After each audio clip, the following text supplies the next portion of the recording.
Hello les copains, j'espère que vous allez bien. Bienvenue dans ce nouvel épisode. Je me présente, Bentoubab, auteur-illustrateur, quasiment en auto-édition et en micro-édition. Je précise jamais ça, tiens, pour changer. Ce qui veut dire en fait que je fais à peu près tout moi-même sauf l'impression. Et du coup, je gère à peu près tout. Voilà, toute l'illustration, toute la mise en page, toute la PAO et toute.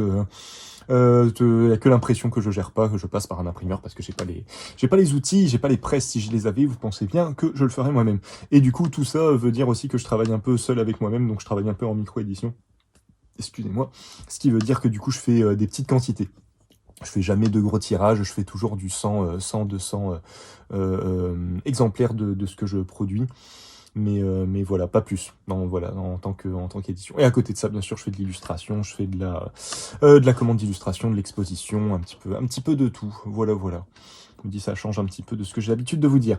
J'espère que vous allez bien. Qu'est-ce qu'on va faire aujourd'hui, les copains? On va revenir sur le fameux carnet. Alors, j'ai plus l'étiquette parce que je l'ai enlevé, mais le fameux carnet Clairefontaine, Goldline, pardon. Goldline chez Clairefontaine en 250 grammes. 250 ou 240, j'ai un doute. Bon, 240 ou 250, c'est l'un des deux, c'est sûr. Mais bref, normalement, ils font juste pour vous montrer ce qu'on avait fait la dernière fois, normalement, ils font du 140 dans cette gamme-là, que j'apprécie beaucoup. Je vous mettrai en lien l'épisode précédent que j'avais fait là-dessus, où je vous détaille un petit peu l'ancien carnet que j'avais utilisé de chez eux et tout ça. Et là, ils ont sorti exactement la même chose, mais en 240 ou 250, hein, je sais pas, je sais plus. Mais du coup, un papier qui est beaucoup plus cartonné, qui va beaucoup mieux tenir au niveau justement de la peinture et tout ça. Là, on avait fait un premier test lors de la première vidéo avec de la technique sèche. Et là, du coup, on va se refaire un petit test avec technique humide, avec de l'aquarelle notamment. On va faire un petit premier, petit premier. On va faire un premier test. Hop, sur la page, voilà, la page que vous avez juste ici. Juste les avantages de ce carnet, avant de passer tout de suite au test. Avantage de ce carnet, c'est que vous avez une belle spirale, bien solide. Moi, les 140 grammes, j'en ai eu un ou deux. Je les ai bien baladés dans mon sac et tout ça, et très résistants. Les spirales se sont un tout petit peu abîmées au-dessus. C'est souvent là que ça s'abîme, à force de frotter et tout ça. Le milieu, généralement, il morfle pas. Mais sur des spirales qui sont pas de très bonne qualité, assez fines, vous pouvez avoir les spirales qui se plient ou carrément qui viennent déchirer un peu les pages. Là, c'était pas du tout le cas sur le 140. Et donc là, sur le 240, à mon avis, 240, 250, il y a vraiment pas de risque. Elles sont micro-perforées, je sais pas si je l'avais mentionné lors de la dernière, du dernier épisode. Par contre, c'est un format un peu spécifique. Je me rappelle plus exactement du format, mais on n'est pas sur des correspondances à 5 à 4, donc pour encadrer, c'est un petit peu plus tendu. Mais bon, sachez que voilà, si l'avantage, c'est que s'il y a un dessin que vous avez fait, une illustration que vous avez fait, où vous dites ah celle-là, je l'aime bien, j'aimerais l'encadrer, j'aimerais la vendre, j'aimerais l'exposer, bah c'est possible. Voilà, vous avez la possibilité. Si ce n'est que le format est quand même un peu étrange. Je n'ai pas de règle à côté de moi pour vous redonner le format, mais je vous le mettrai de toute façon en lien en post-production. Ça sera plus simple. Dans un premier temps, les copains, ce qu'on va faire, ce que je voulais tester, du coup, c'était des crayons de couleur aquarellables, pour rester un petit peu dans le côté crayon de couleur, avant de passer à un troisième test qu'on fera dans une autre vidéo, avec vraiment, pour le coup, peinture acrylique et tout ça, en chargeant un petit peu pour vraiment voir comment le papier vit. Mais je me suis dit, en fait, les crayons de couleur aquarellables, ça va être intéressant parce qu'on va pouvoir superposer les couches et voir un petit peu si le papier bouloche, si le papier s'arrache, tout ce genre de choses. Ce qu'on peut pas trop faire avec le crayon de couleur aquarellable que je vais faire là, du coup, c'est vraiment faire une belle zone humide. Et je vais y arriver, et voir un petit peu comment l'aquarelle vit sur cette zone, donc travailler vraiment sur de l'humide, donc vraiment humidifier le papier. Donc on va tester ça vite fait là, pendant que je vous parle. J'aurais dû faire quand même ça d'entrée de jeu, comme ça a le temps de sécher, parce que là à mon avis je vais me faire avoir, mais bon c'est pas grave, on va voir un petit peu comment ça fonctionne. Et du coup avant de faire ça, par contre il me faut juste, hop, je vais choper, hop, c'est de la gouache que j'avais fait sécher, tac. Si j'arrive à retirer le truc, hop, voilà. On va juste faire un petit carré, juste ici, d'humide sur humide, vraiment pour voir comment le papier vit, quoi. Maintenant, hop, il faut que j'arrive à repérer la zone que j'ai fait. On va essayer de bien humidifier le papier quand même. Désolé si j'ai le nez un peu pris, comme d'habitude, le retour des matins un petit peu frais, donc du coup, j'ai un peu froid. Voilà, tout simplement. Bon là, je pense que j'ai mis assez de flotte. Bon, à mon avis, on n'aura pas des résultats de fou, parce que le papier, c'est pas un papier fait pour l'aquarelle à la base, c'est ce qu'on appelle un papier multitechnique. Donc vous avez un grain qui est très très fin, un papier qui est quasiment lisse, on a un léger grain, on le sent, hein, mais très très léger. Donc du coup, c'est pas spécifique à l'aquarelle, mais je me dis que ça pourrait quand même être intéressant de voir un petit peu ce que ça donne. Donc on va voir ça tout de suite. Qu'est-ce qu'on va prendre? Tiens, pour changer, on va prendre un peu de verre. Donc forcément, voilà, c'est ce à quoi je m'attendais, on a un pouvoir de diffusion qui est beaucoup moins intéressant que sur un vrai papier aquarelle.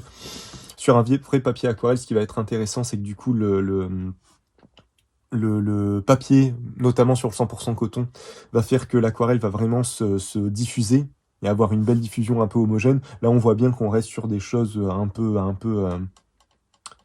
j'allais dire chaotiques. Je sais pas si c'est le bon mot, mais en tout cas, ça, voilà, y a pas d'homogénéité, quoi. C'est un peu le bazar.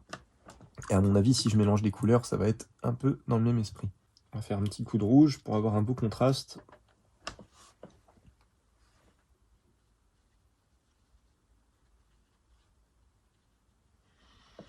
Ouais, donc voilà, pour travailler comme ça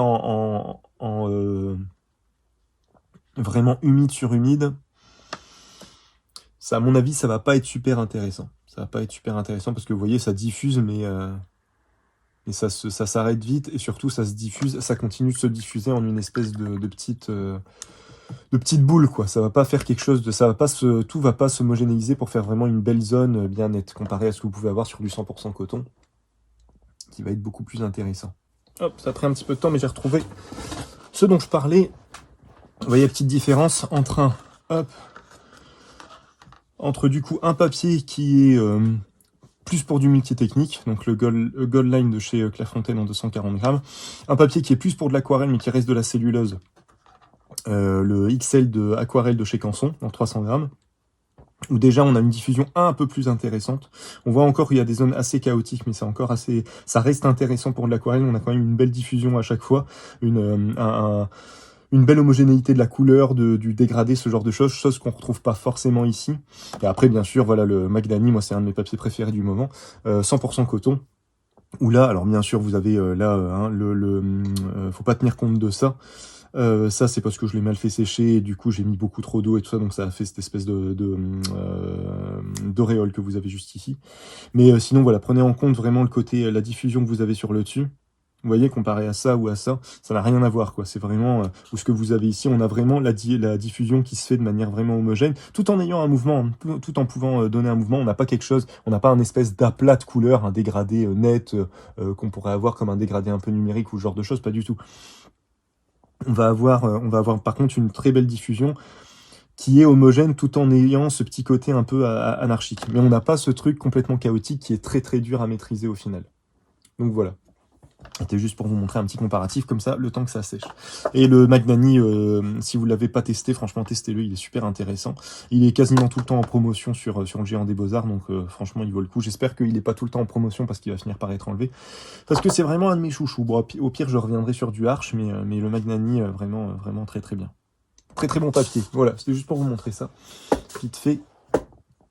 Du coup, on va attaquer, maintenant qu'on a fait ce petit test, c'est juste pour voir un petit peu comment ça se comporte. On va voir comment ça sèche, mais je vous dis, à mon avis, ça va rester un petit peu chaotique comme ici.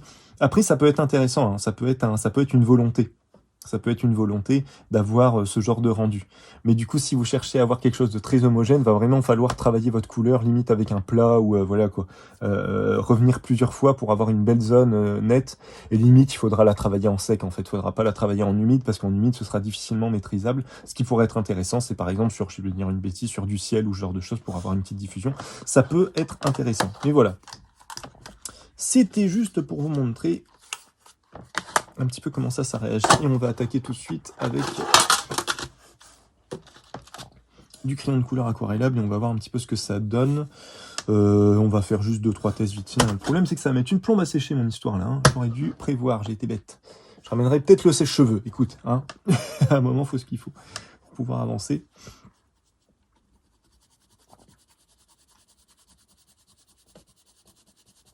Alors, juste pour faire un petit test.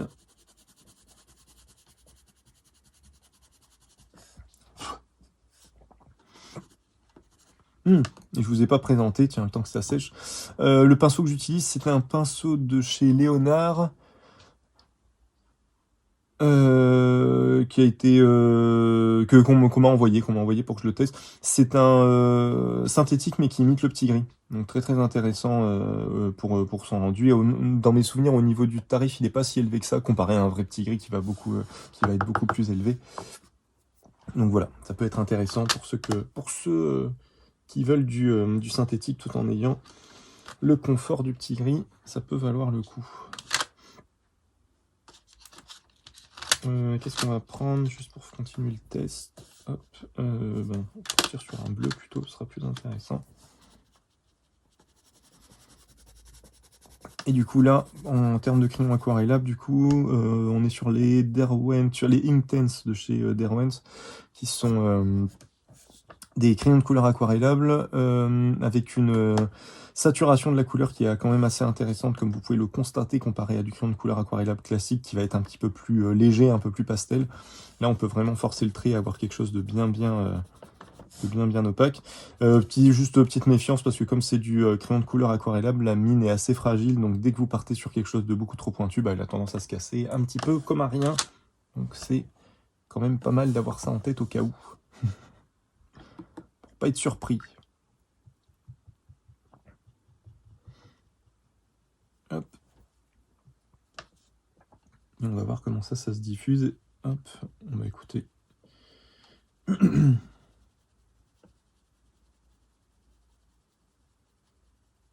Le papier a l'air de bien vivre le truc. On a juste une petite... on a juste le crayon qui a l'air de mal...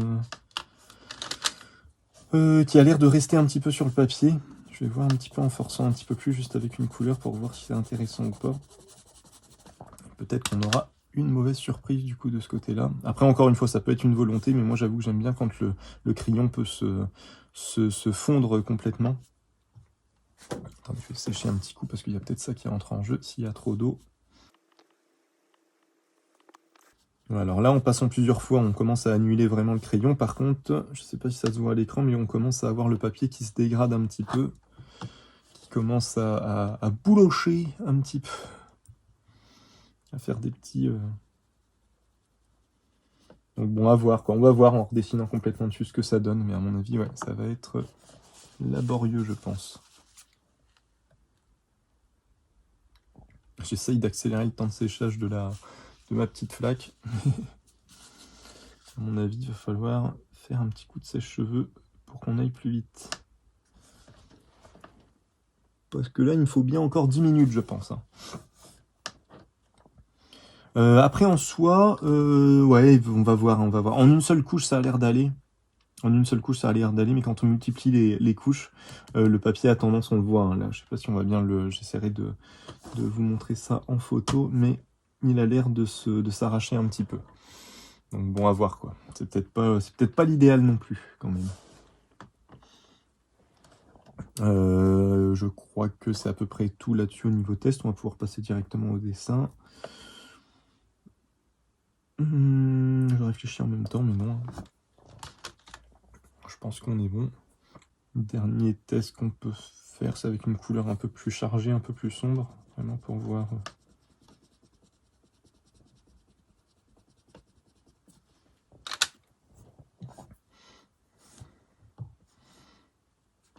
Bon, après, en l'utilisant juste en crayon comme ça va. Hein. C'est un papier qui se tient vraiment bien, qui a un grain en plus assez fin, donc qui est vraiment intéressant de ce côté-là. Mais ouais, pour de l'aquarelle, j'ai l'impression que c'est quand même pas le plus intéressant.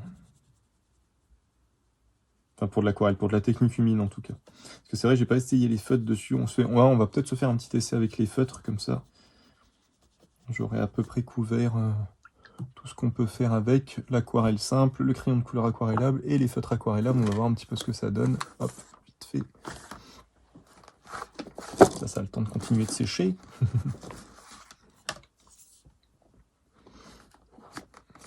Qu'est-ce que je peux prendre, tiens.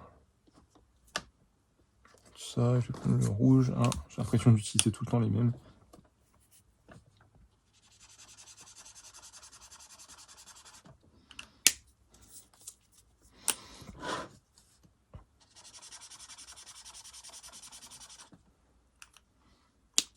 laisser sécher un petit peu, mais à mon avis, ils vont mal se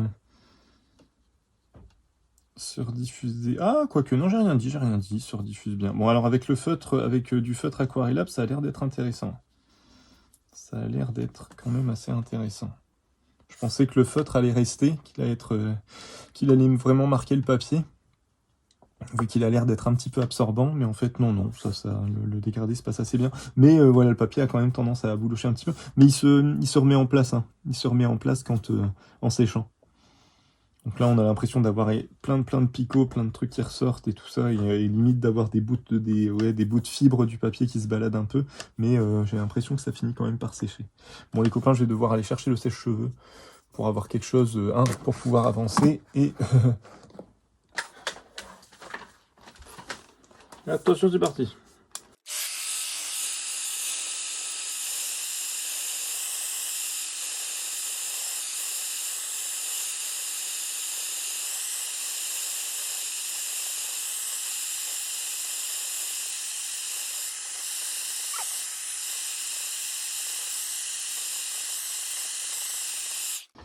Voilà. On a fini. Hop, au moins tout est sec. On va pouvoir passer à l'illustration. Donc, ouais, comme vous voyez, on se rapproche quand même plus du XL, donc du cellulose du coup. Mais bon, le rendu est... J'ai l'impression que les couleurs sont un peu plus fades que sur des papiers 100% coton. Donc forcément, voilà, encore une fois, c'est pas un papier vraiment dédié à l'aquarelle. Il a gondolé un petit peu. Je sais pas si on va bien le voir. Il a légèrement gondolé. Bon, après, une fois que vous remettez tout à plat en livre, que vous refermez le livre complètement, ça va se remettre en place, hein, je pense. Hein. Donc le papier vit un peu. Il a tendance quand même à, ouais, entre guillemets, j'allais dire à mal gérer. Enfin, après, ça dépend de ce qu'on recherche, mais voilà, à faire ce genre de choses et pas à obtenir une belle diffusion de la couleur. Donc voilà, faut juste le savoir quand vous pratiquez dessus.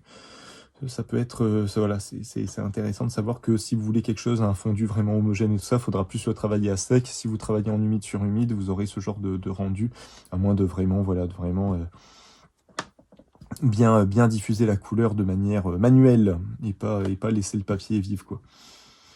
Donc voilà, faut juste le savoir de ce côté-là. On va se faire une petite illustration avec et puis on s'arrêtera là, les copains, ce sera pas mal. On va voir un petit peu ce que ça donne en le pratiquant un peu plus qu'en faisant juste des petits tests comme on vient de faire ici. Hop, alors, j'arrive à obtenir la bonne page. Ouais, on est bon, c'est bien celle-là. Touc.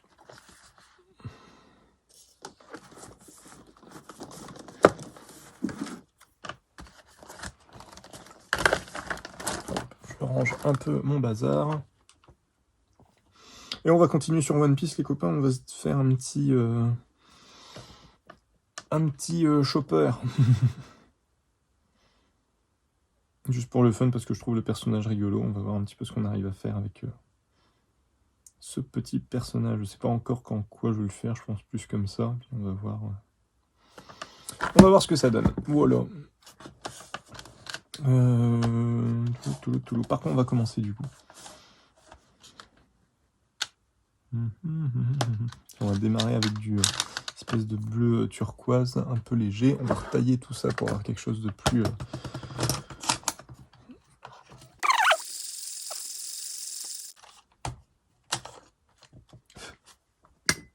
Voilà. Une belle ligne qui va casser dans 2 minutes.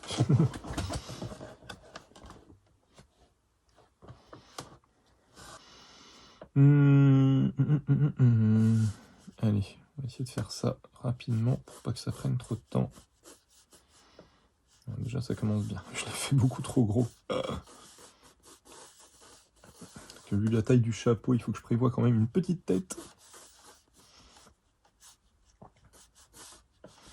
On va le faire de face un peu.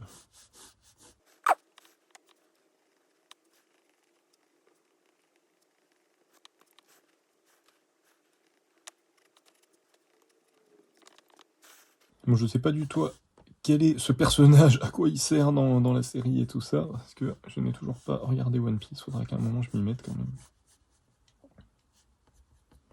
Faut que je me retrouve du temps là pour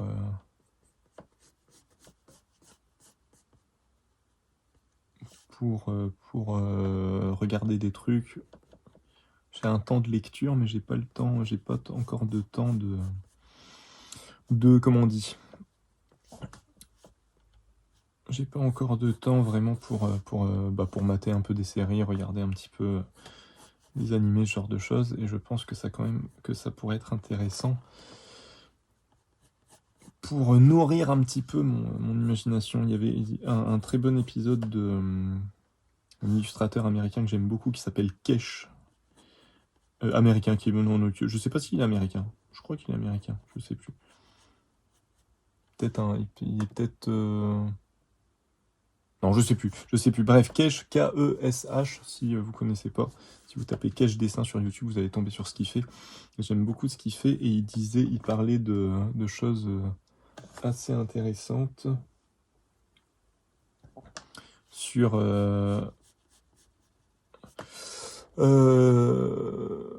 quand on a entre guillemets des blocages de dessin ou quand on ne sait pas trop quoi dessiner, ben en fait, il part du principe que c'est souvent parce que notre banque d'images, d'imagination, ce qu'on a un petit peu dans la tête, elle est un peu vide et que du coup, faut la nourrir. Et pour la nourrir, bah, faut bouquiner, faut aller se balader, faut faire du jeu vidéo, faut avoir une activité un peu entre guillemets culturelle, quoi. Faut avoir une activité un peu culturelle, et ce qui va permettre de nourrir un petit peu, faut regarder des films, faut regarder des séries, ça va permettre de nourrir un petit peu notre imagination, et ça va permettre après d'avoir, j'allais dire des facilités, ouais, on peut parler de facilité, hein, de pas être bloqué, et de tout de suite pouvoir enchaîner sur un truc. Comme le fait de faire du fan art, hein. Le fait de faire du fan art, ça rejoint un peu cette idée-là. Ça permet aussi ça permet en le redessinant de se dire, de vraiment prendre conscience de comment est constitué tel ou tel personnage et de se dire ah ça j'aime bien, ça j'aimerais bien le réutiliser sur un de mes personnages. Donc moi je conseille souvent on dit ce que j'entends c'est que un dessinateur ou illustrateur un peu professionnel va ne fait plus de fan art, voilà, ne fait plus de fan art, il a ses propres personnages, et voilà, le fan art c'est pour un peu les amateurs et tout ça. C'est faux, les copains, c'est faux. Le fan art c'est super intéressant.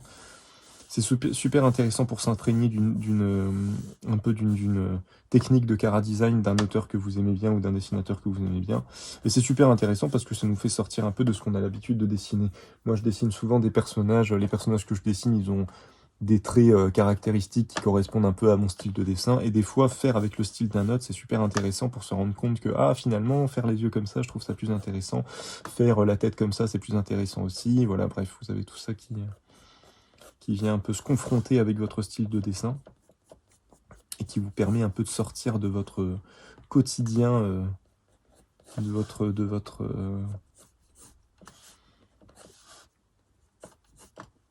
trouve pas le mot, de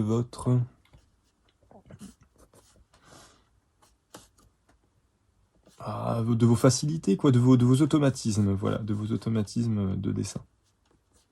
Voilà. Bon, ça fait combien de temps là? On est déjà une demi-heure les copains, donc on va vraiment pas prendre beaucoup de temps. Je vais juste faire son petit haut parce que je le trouve rigolo. Et puis on va attaquer la couleur. Hop! Ouais, on va s'arrêter là parce qu'après ça va prendre trop de temps. Le but c'est pas de faire une super illustration nickel et tout ça, mais le but c'est vraiment d'aller au bout du test. Ce qu'on va faire dans un premier temps là les copains, c'est qu'on va faire une espèce de remplissage. Et puis on va venir on va venir dégrader tout ça avec l'eau et le pinceau. Et après on fera peut-être une couche juste avec le crayon pour renforcer certaines zones et une dernière couche en termes un peu d'ancrage qui va venir un petit peu redélimiter un petit peu le personnage pour la fin. On va essayer de faire ça dans cet ordre-là, en espérant avoir le temps. Donc là l'idée c'est que hop, je pose les couleurs vraiment à l'arrache, puisque de toute façon elles vont être diluées à l'eau juste après, donc du coup c'est pas bien grave si on fait ça mal. Juste respecter un petit peu les zones, quoi, c'est juste ça. C'est juste ça. Comment on va faire? Je vais peut-être faire juste un petit truc pour marquer le short vite fait. Mais vraiment quelques traits comme ça. Il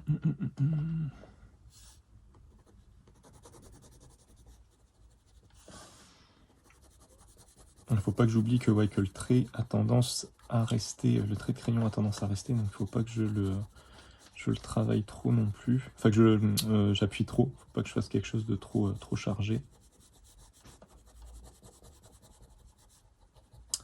Sinon, ça ne va pas le faire. Voilà. Est-ce qu'on pose le noir tout de suite? Comme ça, on va pouvoir le retravailler un peu. Ça peut être intéressant quand même. J'ai pas du noir noir? Si.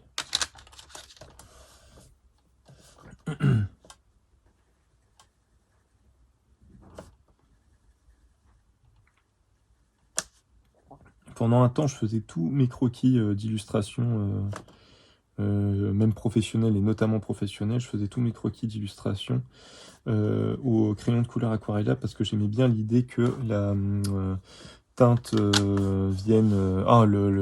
quand j'allais passer de l'aquarelle, parce que généralement je fais de l'aquarelle, quand j'allais passer de l'aquarelle par-dessus, le croquis allait finir par se diffuser et ne plus trop se voir sans se voir. Et de plus en plus maintenant, je travaille avec plus les Faber-Castell qui, eux, pour le coup, ne bougent pas. Une fois que le trait il est fait, il est fait. Comme c'est une espèce de cire un peu huileuse. Le trait que vous allez faire, il va rester. L'aquarelle va passer par-dessus, mais va pas l'estomper, entre guillemets. Même si à force de superposer les couleurs, bah forcément vous allez moins voir le trait, mais le but c'est d'avoir un trait qui reste. Et du coup, j'aime beaucoup plus, toujours dans mon esprit, un petit peu de garder son croquis, de pas gommer, de garder son croquis et de vraiment construire à partir de son croquis, à partir de ses erreurs, si on a fait des erreurs. Voilà, pour montrer que c'est pas grave, quoi. Du coup, voilà, je travaille de plus en plus avec... Tout ça pour dire... tout ça pour dire... Je travaille de plus en plus avec les Faber-Castell, avec les polychromos, parce que déjà, ils ont le rendu du trait, je sais pas comment expliquer, mais le rendu du trait et des couleurs est vraiment très très intéressant, je trouve. Il y a quelque chose. Il y a quelque chose avec ces crayons. Et puis comme je suis dans cet esprit-là de garder mon trait, je me dis, bah, quitte à vraiment garder son trait, autant vraiment le garder en faisant justement en sorte que le trait reste, alors que même si on pose de l'aquarelle ou si on met du feutre ou ce genre de choses.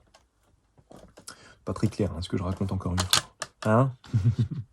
Tiens, j'ai pas... Ah si, j'allais dire j'ai pas de bleu. Si, j'ai un bleu. J'avais un autre bleu, je crois, mais je l'ai utilisé. Bon, c'est pas grave, le bleu, à mon avis, là, il va pas trop correspondre. Mais on va s'en sortir quand même. Tiens, il y a deux trucs là que j'avais pas vu. Qui sont... Alors, attendez, on va essayer de bien faire les choses quand même. Qui sont visiblement juste ici.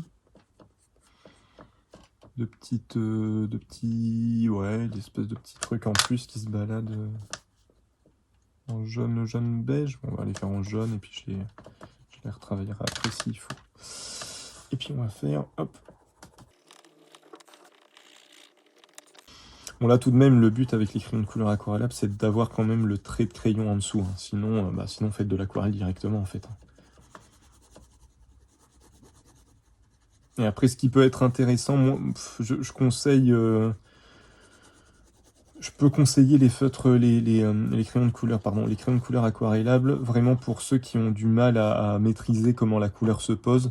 Les crayons de couleur aquarellables, ça va être intéressant parce que vous pouvez déjà vraiment poser, là je fais des couleurs unies, mais vous pouvez poser vos dégradés de couleurs, vous pouvez, juste pour vous montrer, du coup, vous pouvez faire ça, quoi. Vous pouvez faire, hop.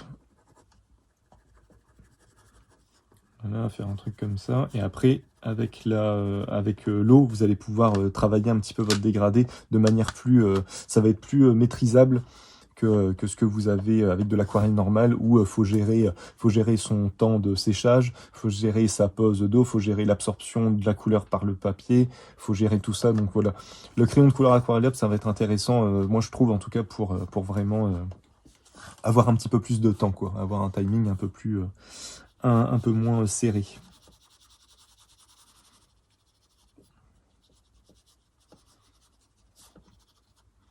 Voilà, c'est juste pour marquer. Hop. Vous voyez, il faut vraiment revenir avec... faut vraiment revenir plusieurs fois pour annuler complètement le trait de crayon. Là, forcément, comme j'ai fait un croquis avec un espèce de verre un peu d'eau, tout mon croquis, je pense qu'il va être... toutes mes couleurs, elles vont être légèrement teintées. C'est pas trop grave. Hop. Ça va le faire quand même.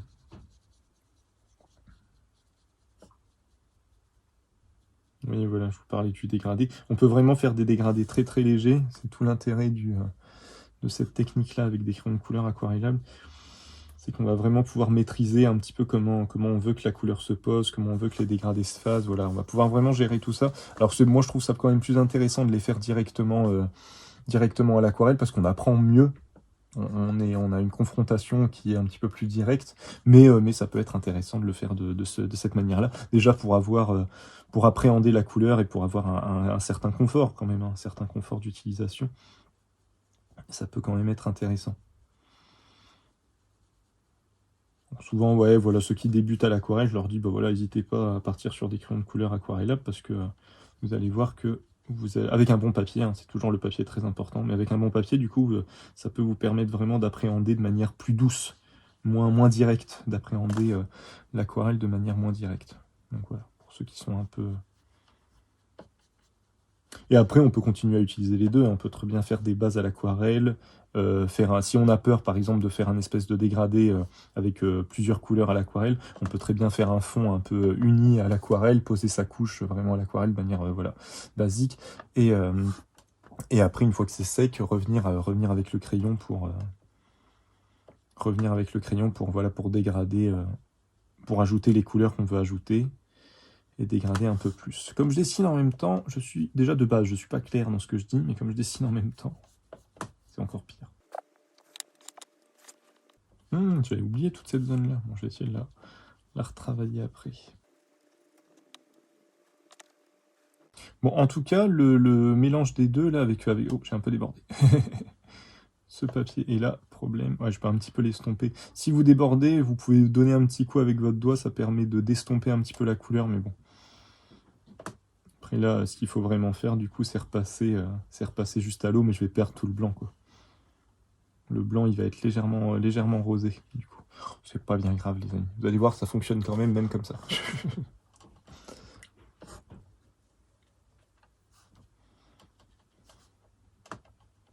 Ce que j'aime beaucoup, par contre, avec les Derwent Inktense, je crois que je disais quelque chose juste avant et que j'ai perdu le fil, ça va revenir, c'est pas grave. Ce que j'aime beaucoup avec les Derwent Inktense, du coup, c'est que justement, il y a dès qu'on les passe à l'eau, il y a cette espèce d'intensité de la couleur qui revient, qui refait un peu surface, et c'est quand même très très agréable. C'est très flatteur. C'est très flatteur pour l'œil de voir au fur et à mesure qu'on met de l'eau, la couleur se réactiver comme ça et devenir plus présente. C'est pour ça que je les aime beaucoup, beaucoup.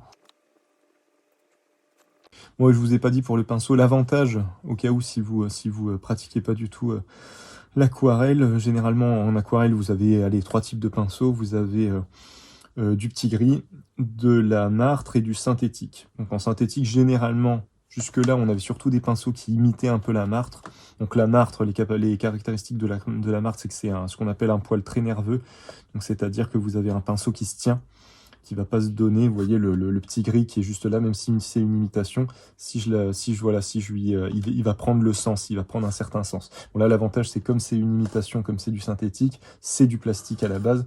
Donc vous avez quand même un poil qui est un peu plus solide que le petit gris traditionnel. Mais du coup, je me suis encore une fois perdu. Donc la martre, poil très nerveux, bien résistant, qui se tient et qui permet vraiment de travailler les détails et d'avoir un geste vif, quelque chose de très très... comment on dit ça,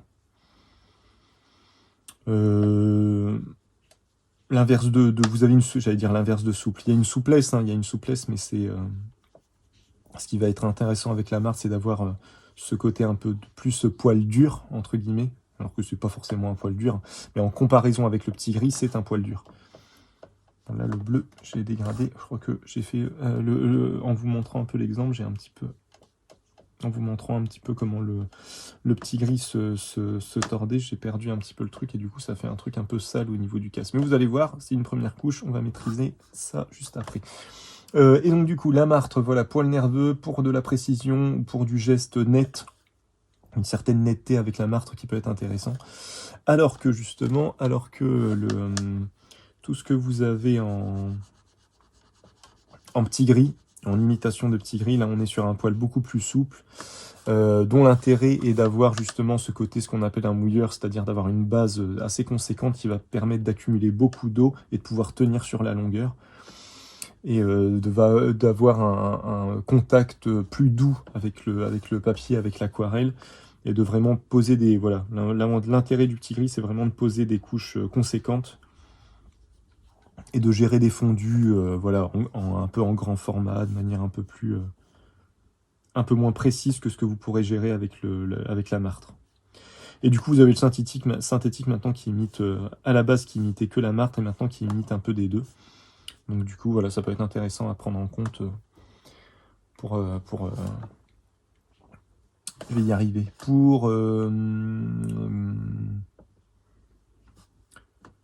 Si vous démarrez l'aquarelle, si vous voulez faire un achat de pinceau, vous n'êtes pas obligé de partir sur du poil naturel. Maintenant, en synthétique, vous avez toute une gamme de pinceaux, que ce soit chez Raphaël, chez Borgiani Bonazzi, que j'aime beaucoup, chez Tintoretto, chez Léonard, vous avez vraiment toute une gamme. Qu'est-ce qu'il est beau ce noir. Toute une gamme qui vous permet de quasiment avoir que du synthétique. Ça peut être intéressant. Pour changer de sujet, ce qui peut être intéressant aussi avec, avec le crayon de couleur Aquarelle, c'est que du coup vous pouvez partir sur, par exemple là je viens de faire du noir, vous pouvez vous dire, bah voilà, j'ai envie d'accentuer certaines zones, hop, j'ai envie de... Vous pouvez vous servir concrètement du reste de peinture, de pigments que vous avez encore sur le pinceau, pour venir noircir ou ajouter, ajouter une certaine teinte à certaines zones. Ça peut être intéressant.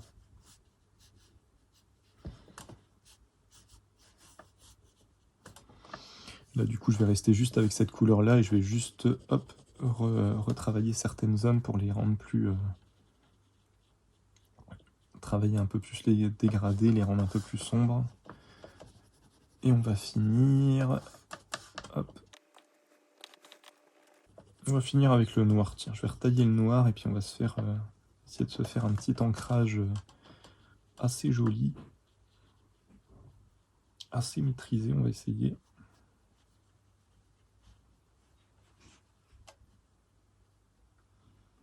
Bon, après voilà, moi je suis pas un expert non plus, je vous montre tout ça, mais je suis pas du tout un expert de l'aquarelle ou du crayon de couleur aquarellable. Donc moi je l'utilise comme ça, mais il y a certainement plein d'autres façons de l'utiliser. Donc libre à vous de faire pas mal de tests et de trouver votre façon de faire, tout simplement. Bon, je vais pas rajouter non plus trop d'ombre, je pense que là on est pas mal. Parce que je veux pas trop le contraster non plus. Alors là je le fais pas, mais ce qui peut être intéressant aussi au crayon de couleur aquarellable, c'est comme vous êtes avec du crayon, vous pouvez très bien vous dire que de rester qu'avec... de faire une première couche aquarellée, et de faire une seconde couche où vous allez utiliser, on peut le faire un petit peu là, hein, mais vous allez utiliser le crayon de couleur comme crayon de couleur et pas comme outil pour déposer de la couleur et après aquareller le tout. Donc ça peut être intéressant, vraiment de venir... ça permet de rajouter un petit peu de texture. Moi je le fais de manière vraiment légère, mais du coup...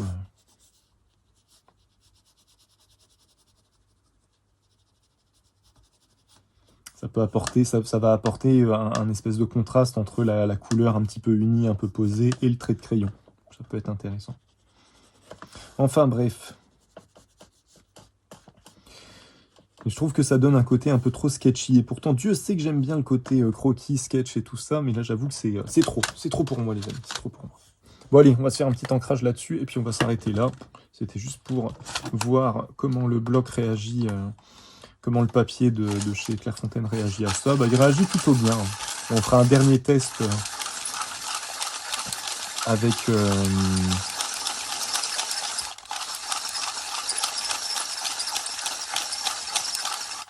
avec de l'acrylique pour voir vraiment comment il tient la peinture. Et puis, ce sera pas mal.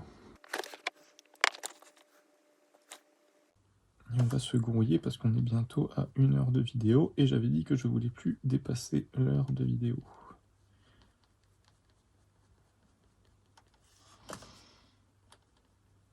Ah, j'arrête pas de mettre des coups, désolé.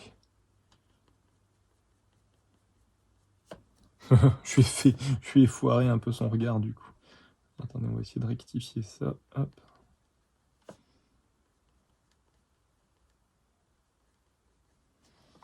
Voilà, il aura le regard qui va un petit peu vers la gauche, mais vaut mieux ça qu'il louche. Hein. Vaut mieux ça qu'il se mette à loucher.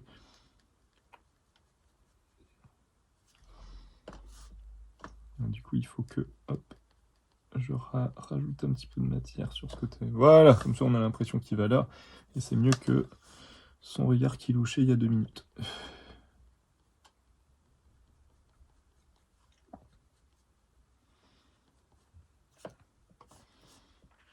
Du coup, maintenant que je suis plus habitué à utiliser les polychromos, je le ressens, ils sont hyper gras en fait, les Inktense.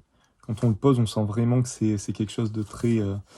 c'est pas du pastel à l'huile, mais il y a vraiment quelque chose de très très cireux, quoi. Très très... Et puis voilà, j'allais dire, on sent que la mine est fragile, et ben voilà. Après, ça reste des très bons. Pour moi, ça reste ce que j'ai vu de mieux en crayon de couleur aquarellable. Il y a les muséums, hein, les muséums de chez Carandache, ils sont très très bien aussi, mais on n'est pas sur le même tarif. Là, l'avantage des Derwent, c'est qu'ils sont pas encore trop chers, trop élevés niveau tarif, et on est sur quelque chose de très très intéressant niveau qualité.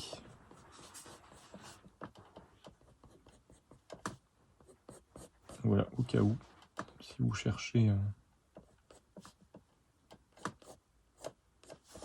Si vous voulez investir dans des crayons de couleur aquarellables, les Derwent, ils sont très très bien. Très très intéressant. 50 minutes, allez, on s'active.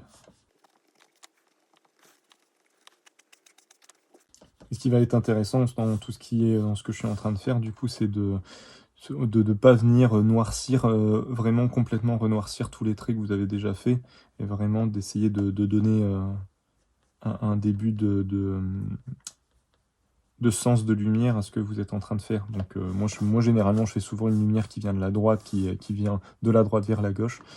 Et donc du coup j'ai tendance à noircir tout ce qui est à gauche. Et plus je m'approche de la droite, plus j'essaye d'être léger dans le trait. Et l'avantage c'est que ça donne un petit peu cette notion, ça rajoute un peu de profondeur, quoi. Ça permet d'avoir un rendu un peu plus en 3 dimensions. C'est léger, hein, attention. Ça, vous attendez pas des miracles. Mais ça fait son petit effet.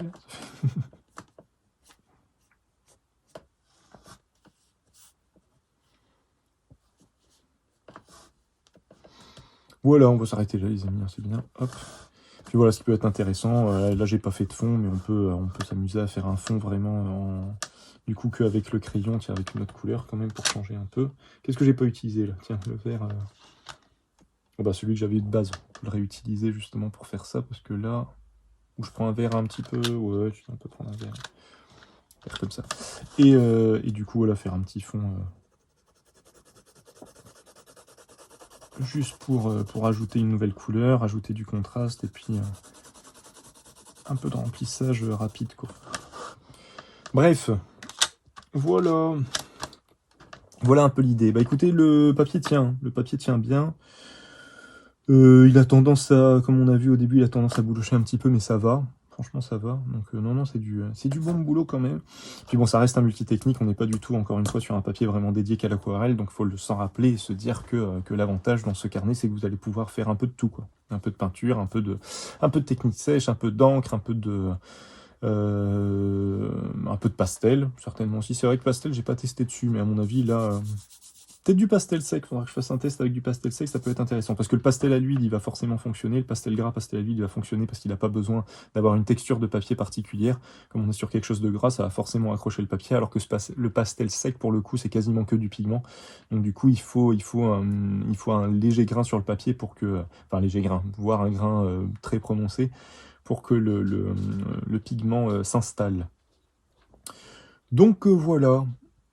Voilà à peu près tout. Mais sinon, non, c'est un papier qui se tient, un bloc qu'il est bien d'avoir en sa possession, qui n'est pas encore trop cher, hein, comme je vous avais dit, il est à 12-13 euros. Bref, je ne vais pas vous refaire le topo dessus, je vous envoie vers l'épisode précédent où j'avais vraiment testé le carnet en décrivant vraiment le carnet en soi. Mais là, en tout cas, ça se tient, vous voyez, on pourra avoir juste les deux rendus pas côte à côte, du coup, c'est pas possible, mais on peut travailler à la fois en technique sèche et en technique humide, et le papier tient bien. Puis on fera déjà un autre test avec vraiment que de la peinture pour voir vraiment ce que ça donne. Enfin, bref.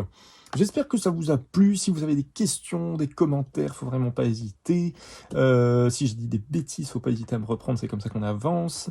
Et puis, sur ces bonnes paroles, merci d'avoir été là. Prenez soin de vous. Pour ceux qui regardent cette vidéo en dehors du direct, je vous souhaite une bonne journée, une bonne après-midi, une bonne matinée, une bonne soirée en fonction de l'heure à laquelle vous regardez cette vidéo. Prenez soin de vous. Au prochain épisode. Salut, salut!